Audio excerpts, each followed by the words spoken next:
So, as I already said, I'm a psychiatrist. I focus my research on social determinants of health. Some of the specific social determinants that I like to investigate have to do with social networks, HIV stigma, violence, structural violence, things like that. I'm broadly interested in different aspects of health, including mental health, suicide, and the specific populations that I study are mostly impoverished populations, and a large part of my research program is in Uganda, to a lesser extent South Africa and Kenya. And I do sort of incorporate all different types of methods in my research. So I do some qualitative research, some ethnographic stuff, but I also do what you might, after watching me today, consider economics light. In a previous life, I thought I was going to be an economist, but then I sort of dropped out after a master's program and didn't sort of return to it. But I still find the tools interesting and useful. So if you want to interrupt me, feel free. I'm kind of used to that when I give talks to economists, especially in Boston. So I won't take it personally, and I don't have that many slides, so I can talk I can fill up the hour, or I can kind of talk slower, and you can kind of lob more questions my way. It's totally cool. Doctors tend to be nicer than economists and maybe social epi types of people, but I think everything's good with me. Just for my own knowledge, can you raise your hands? So people who are from sort of social epi, biostats, people from economics, public health, global health versus domestic. So global health people, and then domestic focused research. Okay, well that's helpful. So as I said, I use a lot of different methods, and in this particular talk I'm going to be talking about an evaluation of a policy change in Uganda that basically made primary schooling available to everybody, right? And so just to lead off, I don't really have any financial conflicts of interest. This is a joint work with Athene Ben-Kataramani, who's also a physician economist at Mass General Hospital. So I'm going to be talking about HIV stigma today. In an address before the United Nations General Assembly about 30 years ago, Jonathan Mann described HIV stigma as the quote-unquote third wave of the epidemic. Stigma takes a lot of different forms, but broadly speaking, most people would probably conceive of stigma as being an attribute that causes others or is sort of imposed upon you, that causes other people to discriminate against you, devalue you because of this particular characteristic. And so it can be stigma on the basis of race, ethnicity, sexual orientation, or some condition like disability or HIV. It manifests in many different ways, multiple different forms. Here's an example of a qualitative study that we just did in rural Kenya, where we were asking people with HIV what their experience of other people in their villages were. And people are saying that other people viewed them as weak, useless in society, people who are never going to progress in life, already dead. Right? And so one 30-year-old woman is describing how people view her as a walking corpse. They viewed us as lifeless people. Before joining this intervention project that was the focus of this qualitative study, we were viewed as people with no value, Okay?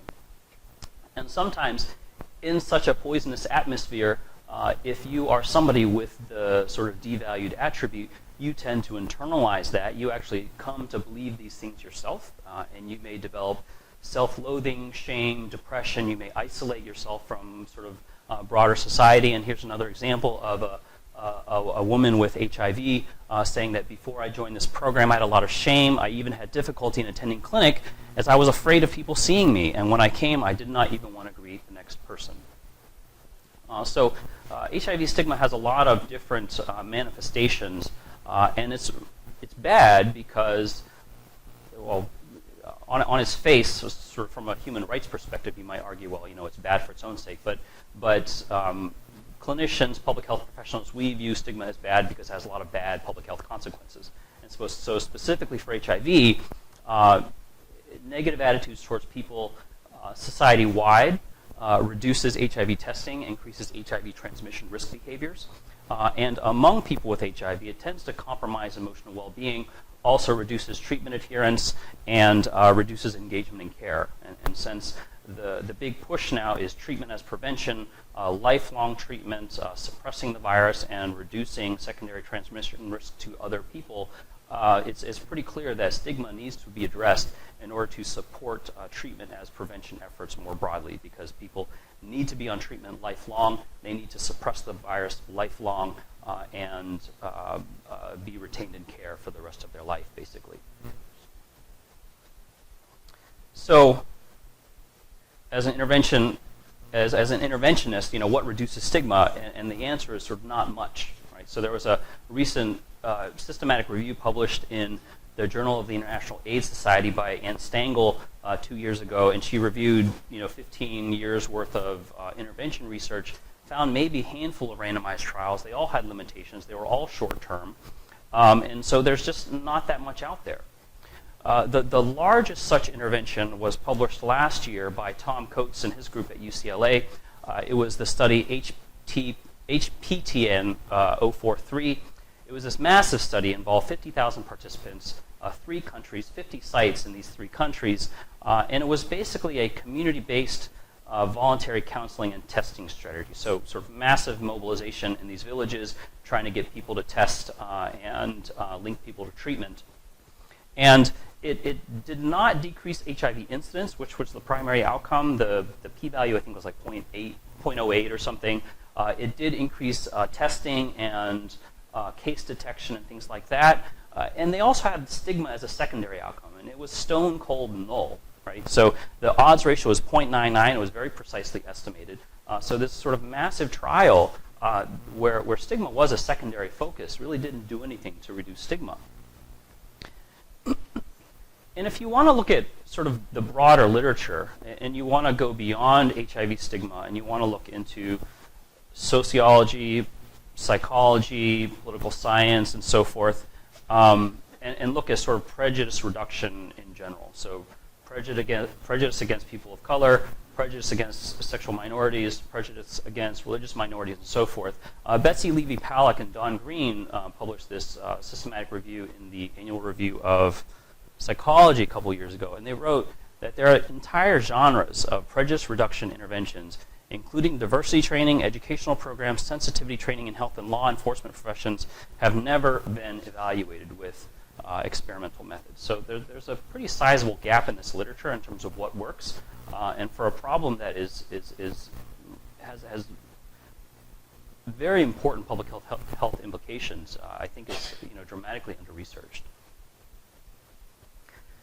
So why would we expect education to be correlated with HIV stigma? Well, there are probably a number of good conceptual reasons, right? So most of you are probably familiar with Lincoln Phelan's fundamental cause concept. They considered education as a sort of a primal example of a fundamental cause because it embodies access to resources, it affects multiple disease outcomes through multiple mechanisms, and it's robustly associated with health even after the intervening mechanisms change. So over time, certain mechanisms may come into play more frequently than others, but over time there still remains this very strong association between education and health.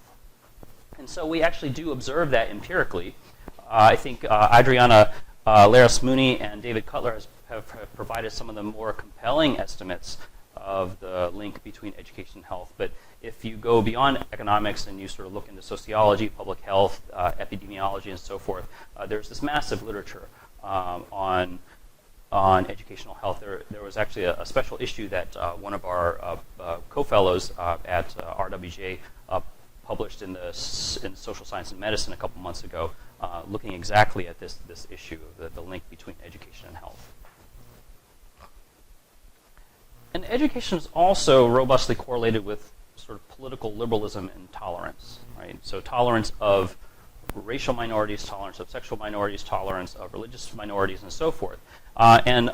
Fred Weil, writing in the ASR about 30 years ago, described sort of this link between education and tolerance as one of the most stable and consistent findings in empirical social research of contemporary American society. Again, sort of on empirical as well as maybe conceptual grounds, we would expect there to be this link between education and HIV stigma. So the research question that we wanted to answer here is formal schooling causally associated with HIV stigma? Okay, so that's the research question that we're going to try to answer. And the setting is Uganda. For a number of reasons, it's a compelling setting in which to study this problem. So it's a landlocked Eastern African country, relatively stable. It's pretty corrupt. President Museveni has been in power for 3 decades. They have these elections every couple of years, but they're kind of a joke. He wins the presidency every single time. There's another election coming up in February, and there's always sort of election-related violence because everybody thinks that they're rigging the elections. So I've had to pull out most of my staff in preparation for the elections. Fairly poor. More than a third of people live on less than $1 a day. There's a lot of subsistence agriculture. There's a lot of small-scale petty trading, and so it's a fairly poor country.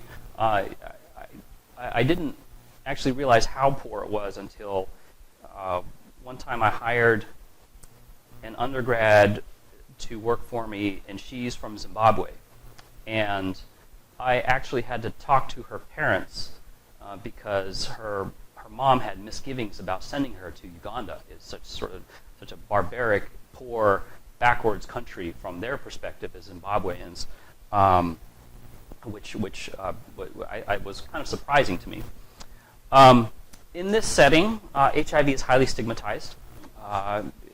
The prevalence rates of HIV were much higher in the 80s and 90s, and then there was sort of a systematic effort led by Museveni, actually, to his credit, brought the prevalence rate down, and for the past about 10 years, the HIV incidence has been stable, although in the last UNAIDS report, Uganda was the only country in sub-Saharan Africa that experienced an increase in HIV incidence.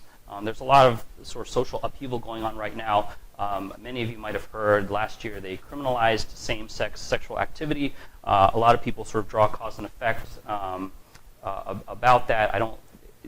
The same law that criminalizes same-sex sexual activity makes it very difficult to study a hard-to-reach population, so we don't really have data on that, but it could be coincidence, it might not be.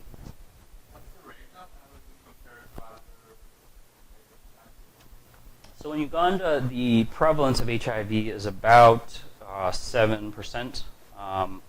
In countries like, I think Swaziland is probably the highest, and the prevalence is maybe like 35%. If you go to Kenya, next door neighbor, actually in Kenya it varies widely between provinces, but some provinces the prevalence might be like 15 to 18%, and other provinces might be like 5%. But in Uganda, the epidemic is generalized, so it's not limited to specific subgroups or populations.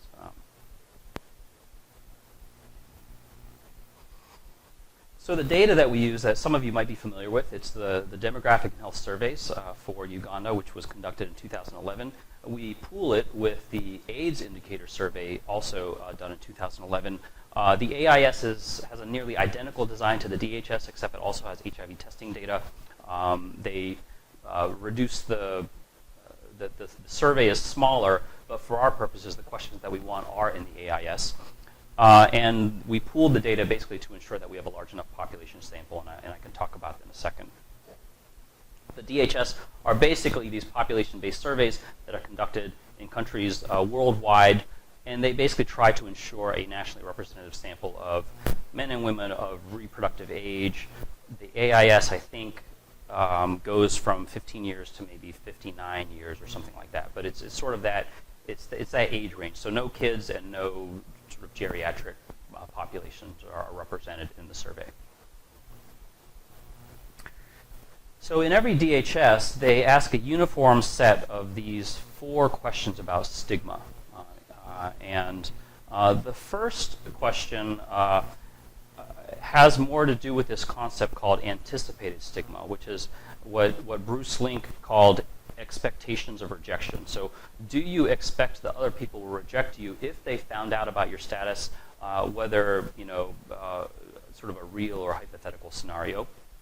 And so the question, and these are all sort of loosely paraphrased, so I could fit them on the slide, but if a family member got infected with HIV, would you want it to remain a secret? So if you answer in the affirmative, then that would be a marker for anticipated stigma. The other 3 questions have more to do with this concept called social distance, or preference to kind of interact with people with a stigmatized attribute at arm's length. So I don't want to get too close to people of color, people of sexual minority status, because they'll somehow contaminate me, right? And so these questions kind of get at sort of magical contagion beliefs. Would you buy fresh vegetables from a vendor if you knew that he or she had HIV? If you respond no, that's an indicator of a preference for social distance. If a member of your family got HIV, would you be willing to care for him or her in your own home? And then if a female teacher has HIV, but she's not sick, should she be permitted to continue teaching? And so no responses to these social distance questions are also sort of our indicators of HIV stigma. Yes?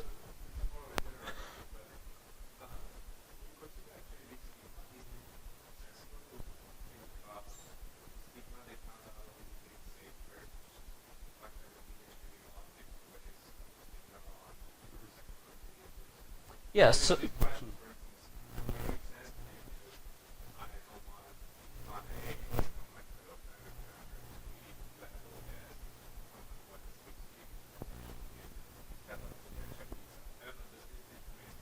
No. That's definitely a criticism of, and I sort of have a slide at the end where I talk about that. But that's definitely a criticism of that specific question.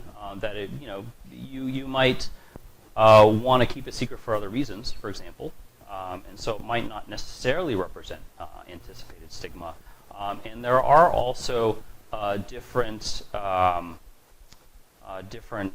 dimensions of HIV stigma. So these are very specific. Dimensions of HIV stigma. I'm still trying to figure out the stigma research world. I don't really consider myself a stigma researcher, but you go to these conferences and stigma researchers feel that nobody else can do research the way they do it, and everybody does it wrong. And I think, and I get the impression this holds regardless of which kind of field of stigma research you're doing, whether you're doing research on racial discrimination or discrimination against sexual minorities. Everybody sort of has pet conceptual frameworks and stuff like that. So definitely questions like that are valid, and they definitely have been raised about some of these outcome variables.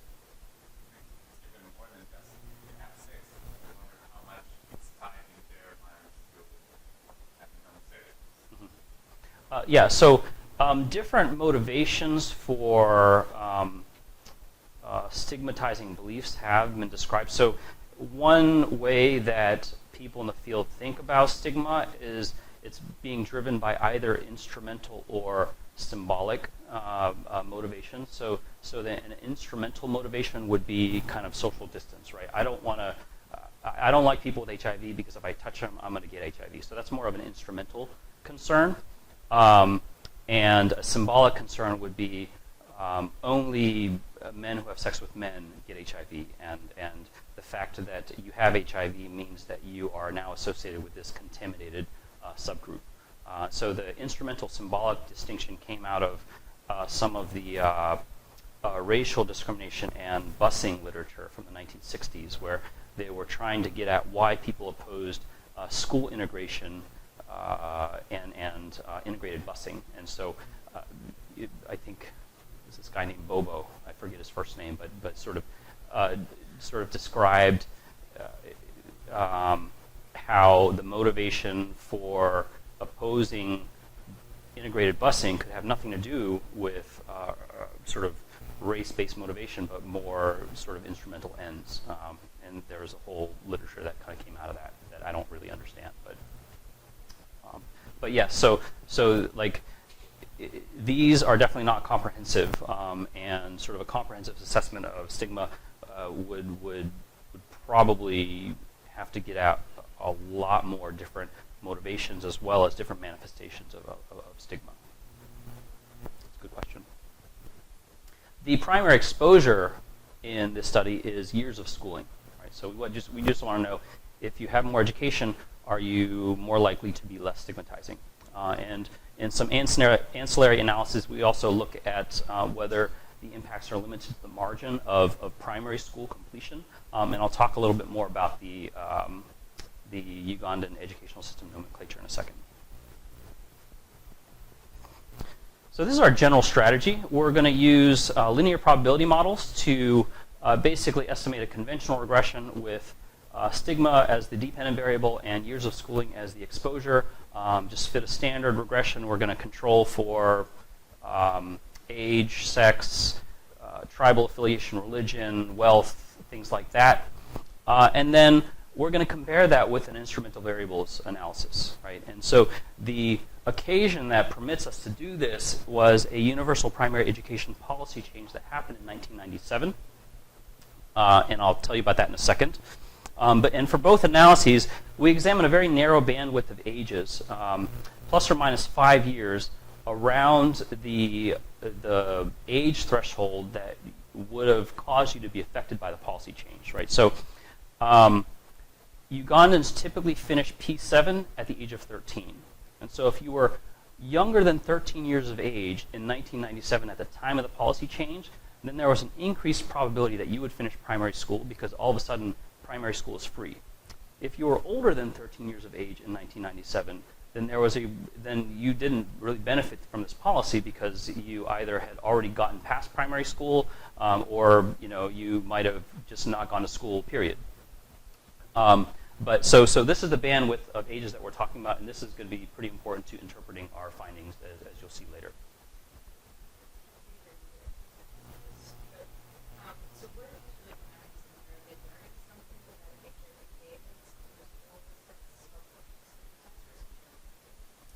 So I would say I'm not sure, and that has to do with our findings, as sort of that I can discuss later. But and I'm not an education researcher. There are some theories of education research that suggest that education increases tolerance through a number of different mechanisms. One could be specific education that might address ignorance. Another one is that education imparts cognitive skills, so you're better able to tolerate difference.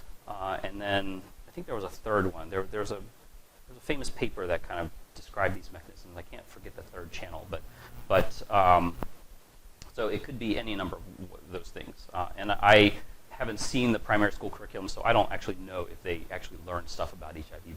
But we also look at HIV-related knowledge, and so we can talk about that.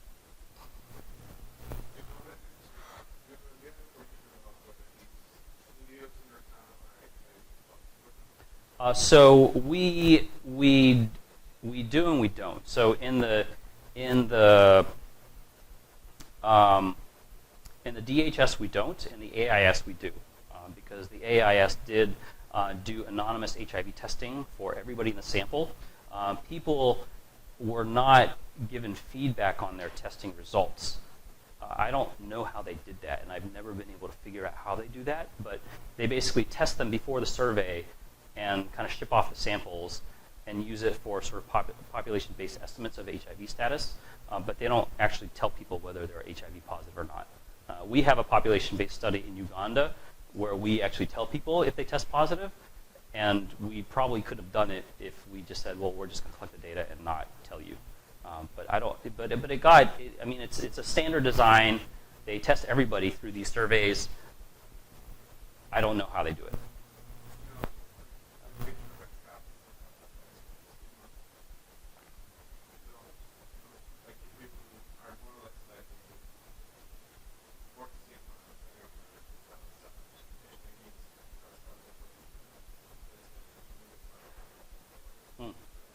So if, mhm. Sure. I'm sorry, are you about to say?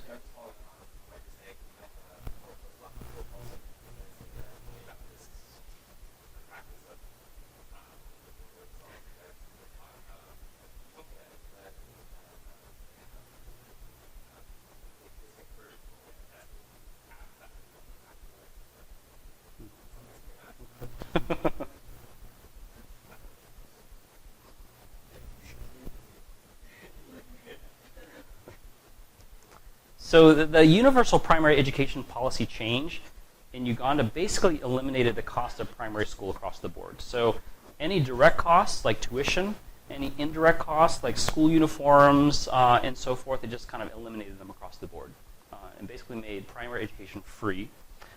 And as I mentioned before, primary school basically covers P1 through P7, and in Uganda, generally people finish primary school by the age of 13.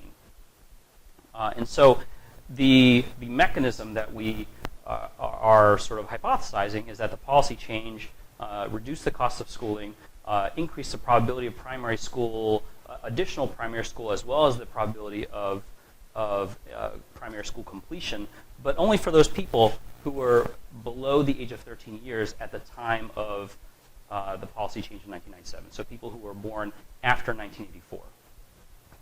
Now, there's some variable compliance with treatment here, right? So there's a lot of, so progression through the grades in Uganda doesn't happen in a very streamlined fashion. A lot of people delay starting school. A lot of people are held, there's sort of being held back a grade is not uncommon. There's a lot of starting school, you get pulled out for 6 months to a year, and then you restart school. And so this assignment threshold of 13 years, it's not deterministic, and there's some leeway there. So.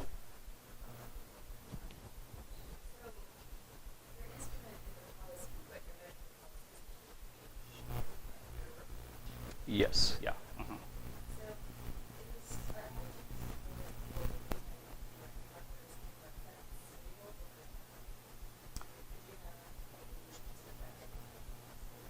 Yes, so we do have to control for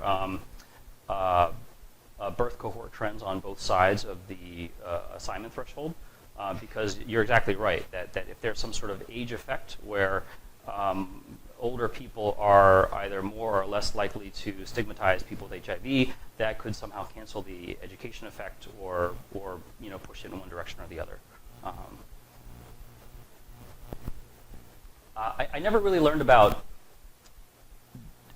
directed acyclic graphs, but this is our causal diagram.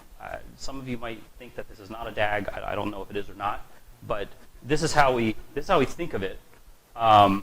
That we expect the policy change is our instrumental variable. It's affecting years of schooling or the probability of primary school completion, and thereby reducing stigma.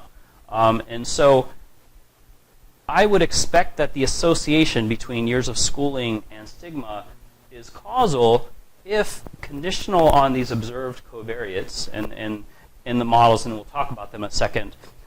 We have an indicator for whether the data was the AIS or the DHS, controlling for the linear age trends on both sides of the discontinuity, as well as these pre-treatment covariates, and I'll talk about those in a second. But there are a number of assumptions that are sort of encoded in this diagram, and the first is that the instrumental variable has to actually be instrumental, right? So it actually has to increase schooling. We can examine that empirically, but the policy change in Uganda also has been sort of highly studied. Deininger had this study in the economics of education review about 10 years ago, where he showed that there was sort of this dramatic and very large increase in schooling, particularly among girls in Uganda. And we can also look at this assumption in our data. We also have to assume that the policy change is not correlated with these unobserved variables, or the error term, right? And so, and I think maybe some historians might agree that that's a reasonable assumption, right? So basically the policy change came about because of the elections in 1996, which were the sort of the first ever direct elections for the presidency. Again, was it rigged or was it sort of fair election? It depends on who you talk to. But these were the first elections that Museveni ever held. And while he was campaigning, in the spring of 1996, he sort of basically promised everybody the moon. And part of one of his campaign promises was, free education for everybody.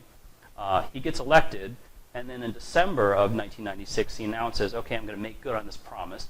And then in January 1st of 1997, the policy takes effect countrywide. And so there's a very narrow window of time between when people sort of start talking about this policy to when the policy is actually announced to when the policy actually takes effect.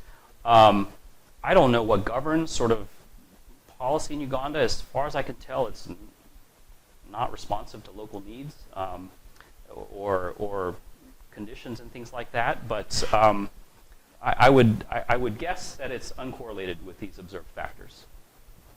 And then a third assumption is that, and this is the exclusion restriction, is that the policy change there can't be a direct arrow leading from the policy change to HIV stigma. That is, the only way that the policy change affects HIV stigma is through its effects on years of schooling. And that's also an assumption. We can't interrogate it in the data, although maybe if anybody here has suggestions, then I might be open to hearing them. But the policy change was this massive supply-side intervention, and it really would have only changed the lives of these children by affecting their probability of completing primary school. And so that's our hypothesized channel for how it would also reduce HIV stigma. Sorry, so was the policy change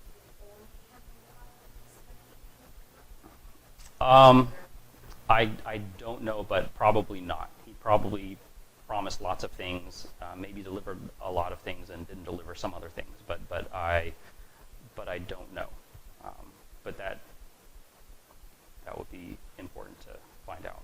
like there was like a Mm-hmm. Yeah.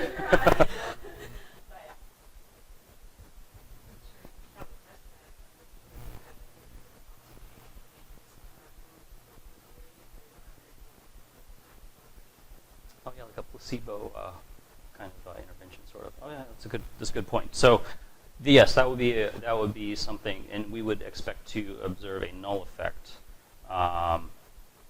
because we limit our analyses to sort of this narrow bandwidth of age of people who might be affected by the policy. So, if we looked at, say, 40-year-olds or something like that, okay, that's a good point.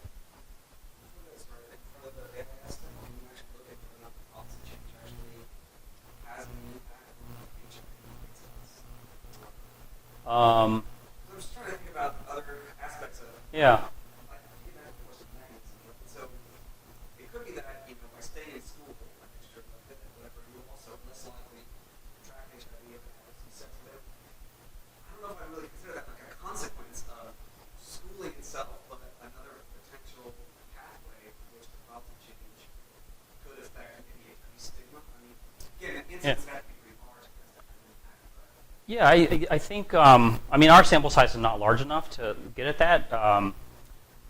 Till Barninghausen published a paper on Lancet Global Health where they had some massive database in Botswana. And there, the natural experiment was, I think it was a universal secondary school education policy or something like that, and they actually did find a reduction in HIV incidence.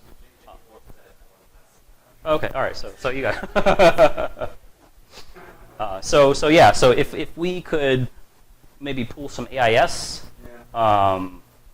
surveys, we might be able to get at that. But I think their sample size was massive. It was like 20, 30,000 or something like that, which I don't think we can get to. So we use two-stage least squares. In the first stage, we predict years of schooling as a function of birth cohort membership. These Z's are basically dummy variables indicating whether you were born in 1984, 85, 86, 87, and so forth. Now, in regression discontinuity type studies, you would include the running variable. as I said before, because there could be some sort of age effect, it could cancel out the education effect or affect it in different ways. And so in other specifications, we also control for linear age trends around the assignment threshold, above 13 years and below 13 years. And in the second stage, we predict HIV stigma as a function of these predicted years of schooling from the first stage.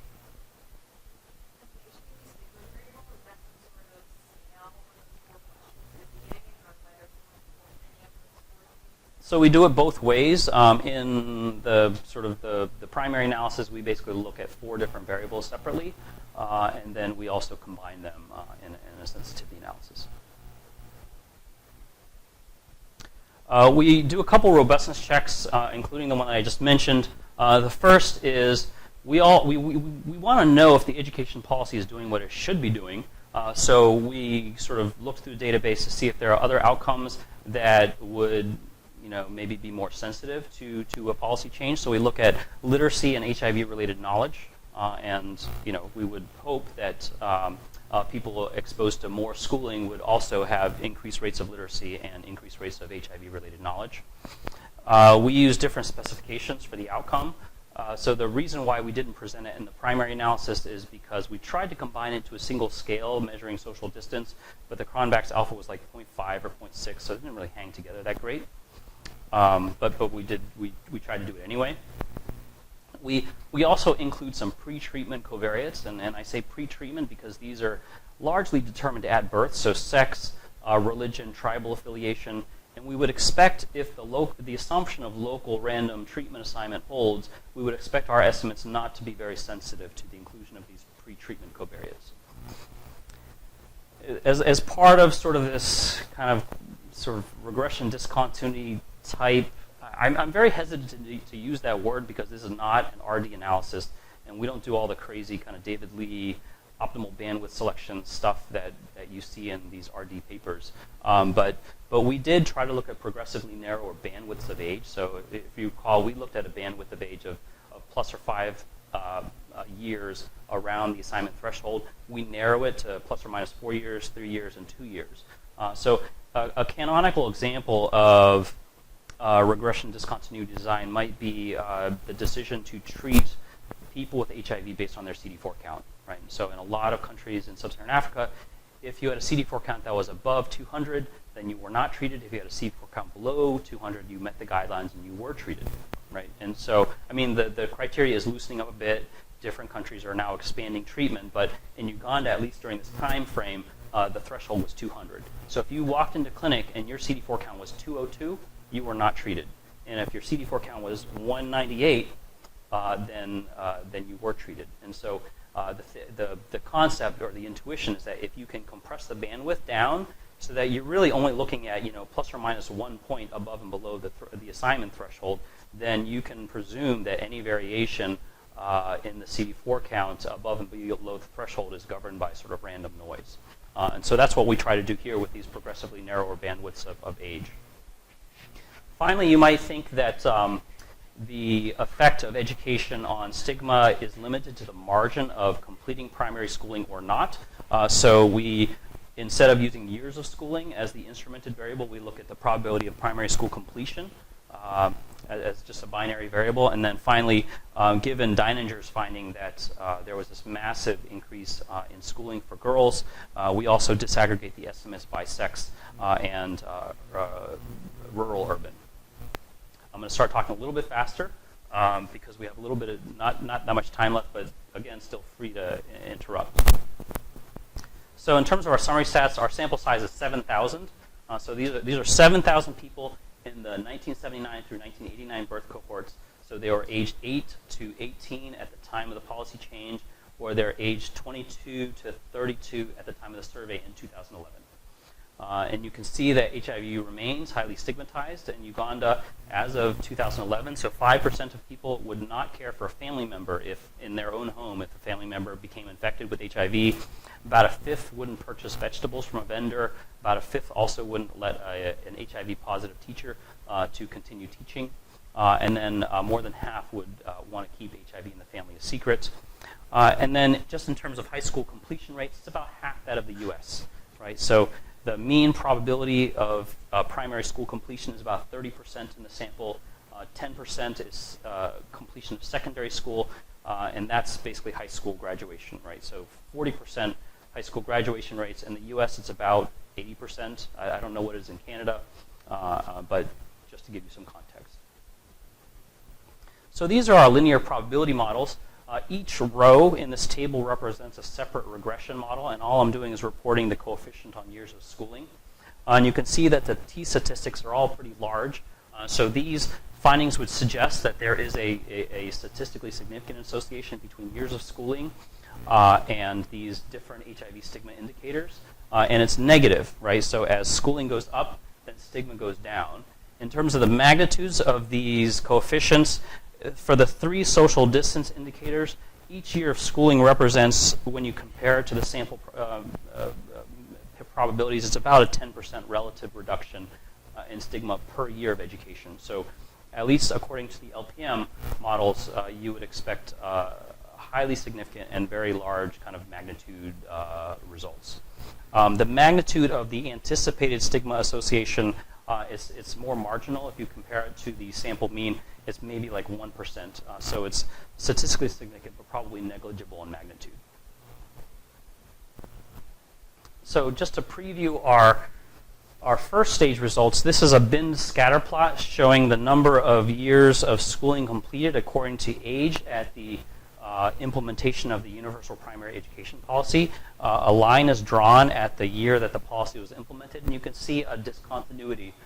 So people who are younger at the time of the policy on the left side, they're more likely to complete, or they have more years of schooling completed, and people who are older than the policy have a lower number of years of schooling completed. And if you sort of compare the dummy variables on both sides of the assignment threshold, it comes out to about 1 extra year, maybe 1.5 extra years of additional schooling. And so again, recall that we had some specifications where we included the running variable and where we did not include the running variable. The first stage F statistic is 260 without the running variable, but there are a lot of demands on the data. If we want to include the running variable, the F statistic shrinks to 5, so it's less than 10. That's something you're going to want to keep in mind as you interpret the rest of the findings. Is that because those cohort effects are so strong? I think it's just degrees of freedom.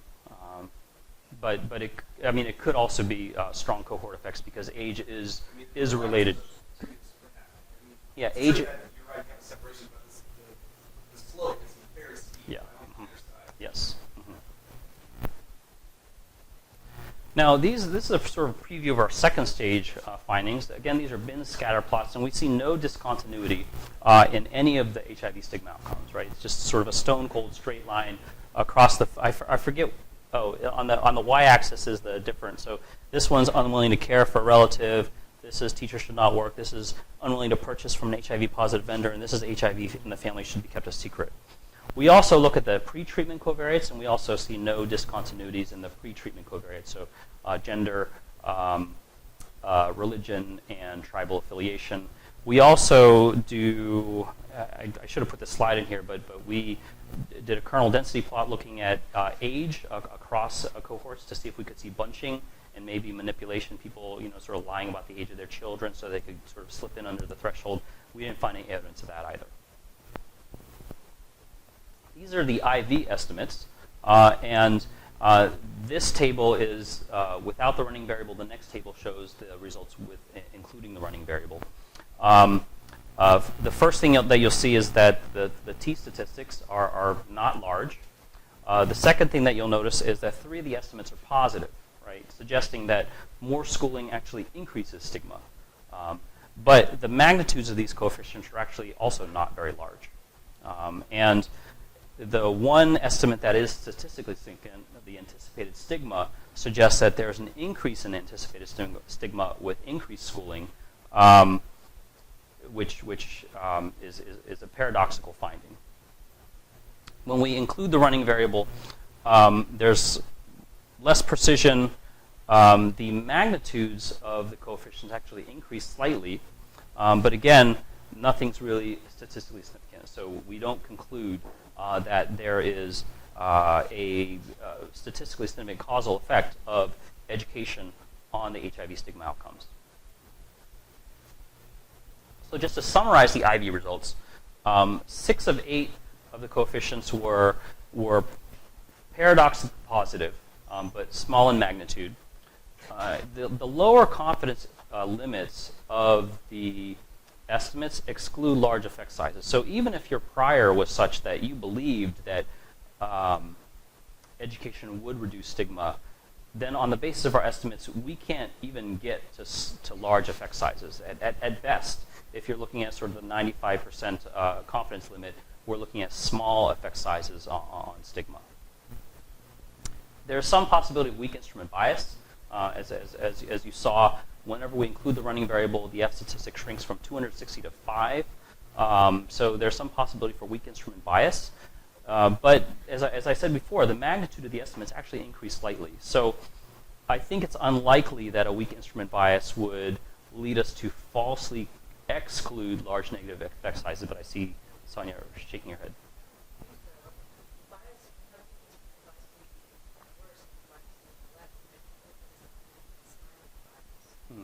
Okay. Okay. Okay. Okay. Okay.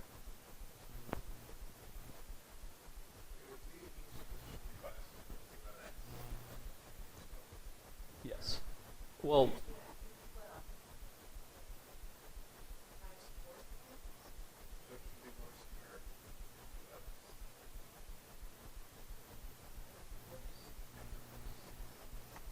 so we see shifts in magnitude away from the null in both directions. So the positive estimates become slightly more positive. The negative estimate becomes slightly more negative.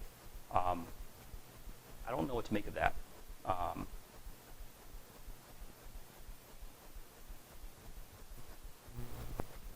So I'll rip through the robustness checks that we did.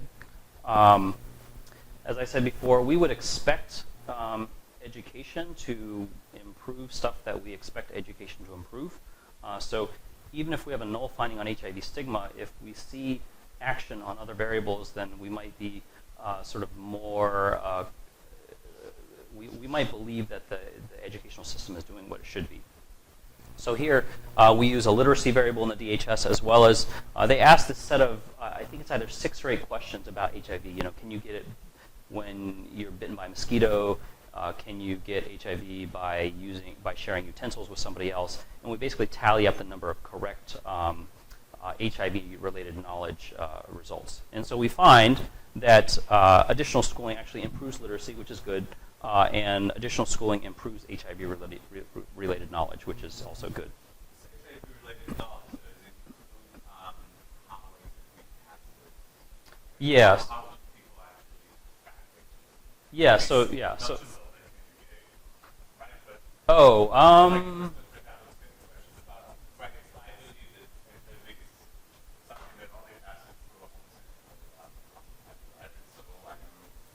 There's nothing like that. I mean, it's more kind of basic biology type questions. Mhm. Yeah.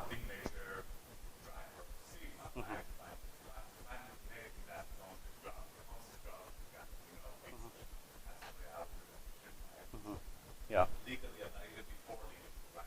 Verify. So that's not even tapping. Yeah, and that's quite possible. Yeah, so these knowledge questions are sort of more like, I don't know, high school kind of HIV type questions that really kind of get at, I think, basic biology, not like the symbolic stuff.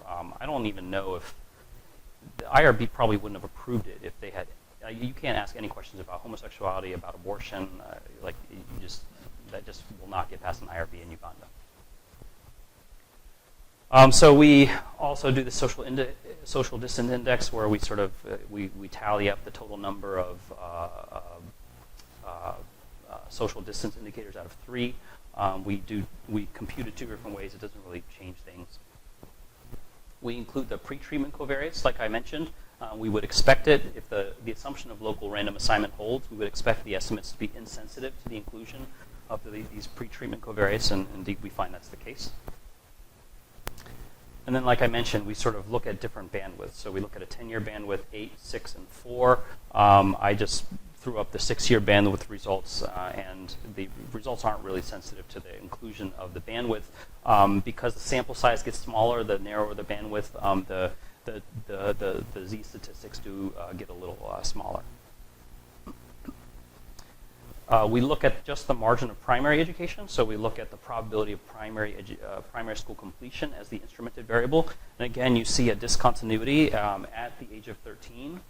And if you compare before and after the assignment threshold, it's about 13 percentage points. And so the margin, if you recall that the primary school completion rate in Uganda is 30%, so this is a fairly large increase compared to the sample probability. And if we include this as the instrumented variable in the two-stage least squares regression, it doesn't really change things. It looks basically the same as if we had used years of schooling as the instrumented variable. And then finally, we disaggregate by sex and rural-urban. And we actually do see differences in men versus women. So women are on the bottom, and you see much larger discontinuities for women compared to men. You actually don't see much of a discontinuity for men at all. But you see the largest discontinuity for women from urban areas, which I did not expect to find. I thought that the largest increases were observed for women in rural areas. But we actually don't see a larger impact on stigma for women or women in urban areas. If anything, we see a larger impact for men, but the estimate, at least in terms of the magnitude of the estimate, but the estimates for men are also, the standard errors are also larger, so it's sort of a difficult comparison. At the time of survey, yeah, that's a good point. Yeah, we don't have that data, so yeah, there could be. Oh, really? Oh, okay. Oh. Okay. Well, that's a good suggestion. We should do that. I wasn't aware that the DHS had that data. So we have this, and this is my last slide, but we have this null finding, and now we kind of have to explain it, right? Because we came into this with the thinking, okay, we're going to see a massive reduction in HIV stigma as a result of this educational policy, and there's sort of armchair theorizing suggests there could be 4 possible explanations. There could be more. The first could just be simple measurement error, right? So that as we sort of mentioned at the beginning of this talk, the HIV stigma questions in the DHS have been criticized. There have been some field tests looking at comprehension. Maybe people don't really understand the questions that well. If people with less education are more likely to miscomprehend a question, that could potentially bias the results. It's also possible that, in terms of the second bullet point, that ignorance is a key driver of HIV stigma in Uganda, but we shouldn't expect schooling to reduce HIV stigma. I mean, I can't think of an example of why that would be the case, especially because assuming that would sort of fly in the face of all this kind of sociological, political science literature about education intolerance, education health behavior, and so on and so forth. So I think number 2 is unlikely. Plus, we also show that the education actually improved HIV-related knowledge in the sample. So I think we can kind of rule out potential explanation number 2. A third possibility is the last bullet point, is that it could have just to do with the interpretation of our findings, right? So we looked at this narrow bandwidth of ages, people who were 22 to 32 years at the time of the survey. So we're looking at young people, and so our sort of local average treatment effect applies to them and applies to people who would have been induced by this policy change to take on more education compared to if the policy change had not taken place, right? And so it's possible that if you took a 50-year-old and exposed him to some sort of educational program now, that he might have more cognitive reserve, more ability to sort of manipulate this information, and that could have an effect on stigma reduction. It's possible.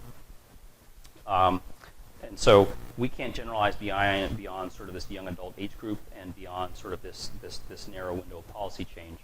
And then finally, another possibility is that ignorance is just not a key driver of stigma in Uganda, right? And so if you go back to the slides that I presented from rural Kenya, which is sort of somewhat similar to Uganda, a big driver of HIV stigma in Kenya is sort of this connection between HIV and sort of premature morbidity, incapacity, economic incapacity, and death, right? And so people say, you know, you're a walking corpse.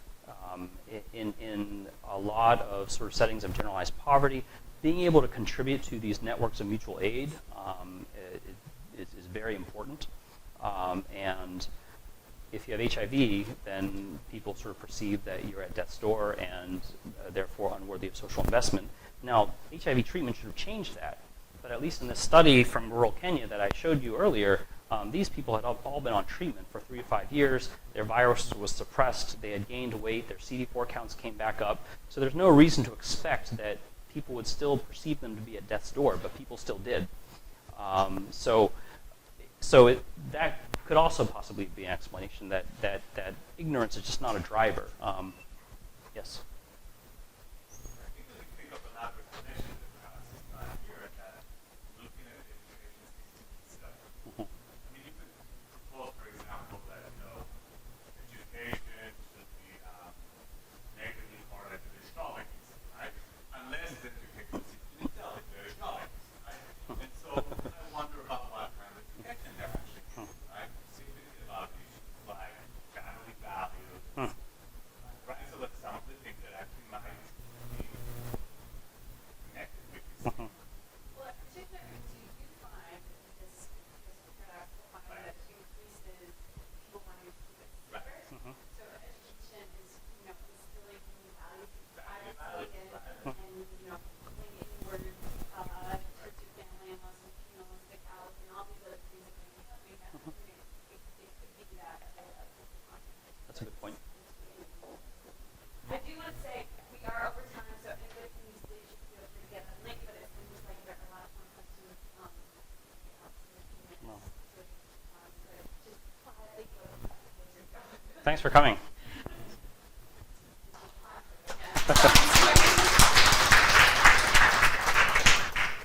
One potential explanation could be that it matters where you're looking at the effect of education at what level. So you're looking at the probability of finishing primary school. So maybe to show that that matters for increased knowledge, right? Or Literacy. literacy, right? So it matters for literacy.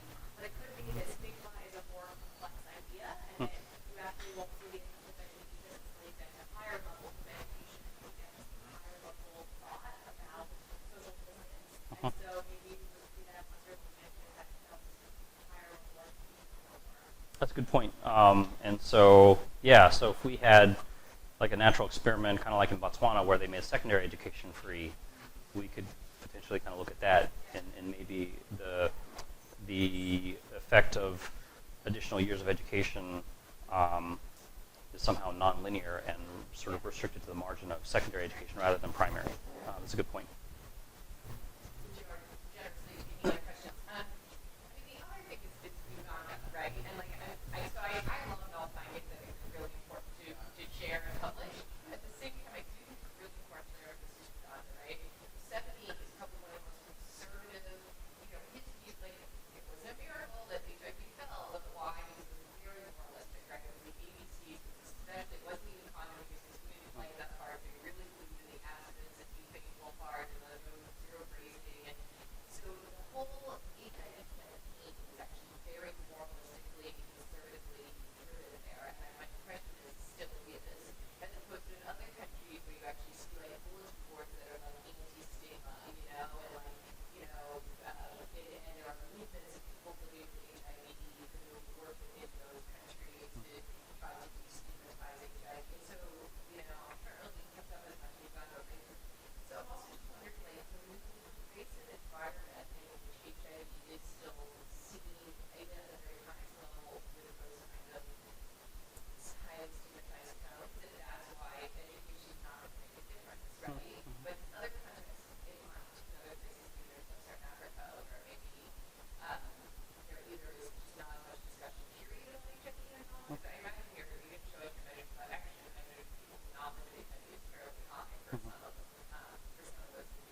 could very possibly trickle down into the education system. Yeah.